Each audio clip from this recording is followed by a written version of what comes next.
Item ಯಾವುದೇ ಇರಲಿ try ಮಾಡಿ ಆಚಿ ಚಿಕನ್ ಮಸಾಲಾ. ವಿಶ್ವವಿಖ್ಯಾತ ಬೆಂಗಳೂರು ಕರಗ ಶಕ್ತಿಯೋತ್ಸವಕ್ಕೆ ಇನ್ನೇನು ಕೌಂಟ್ ಡೌನ್ ಆರಂಭವಾಗಿರುವಂಥದ್ದು. ಅದರ ಮೊದಲ ಭಾಗವಾಗಿ ಇವತ್ತು ಬೆಳಗ್ಗೆ ಸಂಪಂಗಿ ರಾಮನಗರದಲ್ಲಿರುವಂಥ ಸಂಪಂಗಿ ಕೆರೆಯ ಶಕ್ತಿಪೀಠದಲ್ಲಿ ಹಸಿ ಕರಗ ಶಕ್ತಿಯೋತ್ಸವ ಆರಂಭ ಆಗಿರುವಂಥದ್ದು. ಸದ್ಯ ನಾನೀಗ GBA ಮುಖ್ಯ ಕಚೇರಿಯ ಆವರಣದಲ್ಲಿದ್ದೀನಿ. ನಾನು ಕೂಡ ದೃಶ್ಯದಲ್ಲಿ ತೋರಿಸ್ತಾ ಇದ್ದೀನಿ. 16ನೇ ಬಾರಿ ಯಶಸ್ವಿಯಾಗಿ ಜ್ಞಾನೇಂದ್ರ ಸ್ವಾಮಿಯವರು ಹಸಿ ಕರಗವನ್ನು ಒತ್ತುಕೊಂಡಿರುವಂಥದ್ದು. ಅಂದರೆ ಪ್ರತಿ ವರ್ಷವೂ ಕೂಡ 3 ದಿನಗಳ ಕಾಲ ಆದಿಶಕ್ತಿ ಸ್ವರೂಪಿಣಿಯಾಗಿರುವಂತಹ ದ್ರೌಪದಿ ದೇವಿಯು ಭೂಲೋಕದಲ್ಲಿ ನೆಲೆಸಿರ್ತೀನಿ ಅನ್ನುವಂಥ ಒಂದು ಮಾತನ್ನು ಕೊಟ್ಟಿರುವಂಥ ಹಿನ್ನೆಲೆಯಲ್ಲಿ ಇವತ್ತು ಹಸಿ ಕರಗದ ರೂಪದಲ್ಲಿ ತಾಯಿ ಆದಿಶಕ್ತಿಯು ಈ ಒಂದು ಧರ್ಮರಾಯ ಸ್ವಾಮಿ ದೇವಾಲಯದಲ್ಲಿರುವಂಥ ಶಕ್ತಿಪೀಠದಲ್ಲಿ ನೆಲೆಸ್ತಾಳೆ.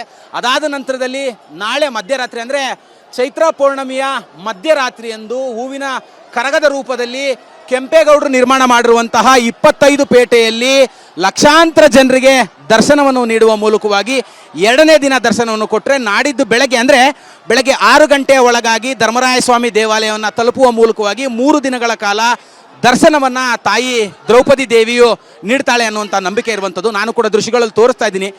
ಜ್ಞಾನೇಂದ್ರ ಸ್ವಾಮಿಯವರು ಅದ್ಭುತವಾಗಿ ಈ ಒಂದು ಹಸಿ ಕರಗವನ್ನು ಹೊತ್ತು ರಾಜಬೀದಿ ಉತ್ಸವದ ಮೂಲಕವಾಗಿ ಈಗಾಗಲೇ ರಾಜಾರಾಮ್ ಮೋಹನ್ ರಾಯ್ ರಸ್ತೆಯ ಮೂಲಕವಾಗಿ GBA ಮುಖ್ಯ ಕಚೇರಿಯನ್ನು ತಲುಪಲಿರುವಂಥದ್ದು. GBA ಮುಖ್ಯ ಕಚೇರಿಯನ್ನು ತಲುಪಿ ಅಲ್ಲಿ ಪೂಜೆಯನ್ನು ಸಲ್ಲಿಸಿ ಅಲ್ಲಿಂದ ನೇರವಾಗಿ KR ಮಾರ್ಕೆಟ್ ರಸ್ತೆ ಏನಿದೆ, KR ಮಾರ್ಕೆಟ್ ರಸ್ತೆಯ ಮೂಲಕವಾಗಿ ತಿಗಳರಪೇಟೆಯಲ್ಲಿರುವಂತಹ ಶ್ರೀ ಧರ್ಮರಾಯ ಸ್ವಾಮಿ ದೇವಾಲಯಕ್ಕೆ ತೆರಳಿ ಅಲ್ಲಿ ಇರುವಂತಹ ಶಕ್ತಿಪೀಠದಲ್ಲಿ ಈ ಒಂದು ಹಸಿ ಕರಗವನ್ನು ಇರಿಸಿ ನಾಳೆ ಮಧ್ಯರಾತ್ರಿ ಹೂವಿನ ಕರಗದ ಮೂಲಕವಾಗಿ ದೇವಾಲಯದಿಂದ ತಾಯಿ ಆದಿಶಕ್ತಿಯು ಹೊರಗೆ ಬರ್ತಾಳೆ. ಹೊರಗೆ ಬಂದ ನಂತರದಲ್ಲಿ ಕೆಂಪೇಗೌಡರು ನಿರ್ಮಾಣ ಮಾಡಿರುವಂಥ 25 ಪೇಟೆಗಳಲ್ಲಿ ಈ ಒಂದು ಆದಿಶಕ್ತಿ ಕರಗವು ದರ್ಶನವನ್ನು ಕೊಡುತ್ತೆ.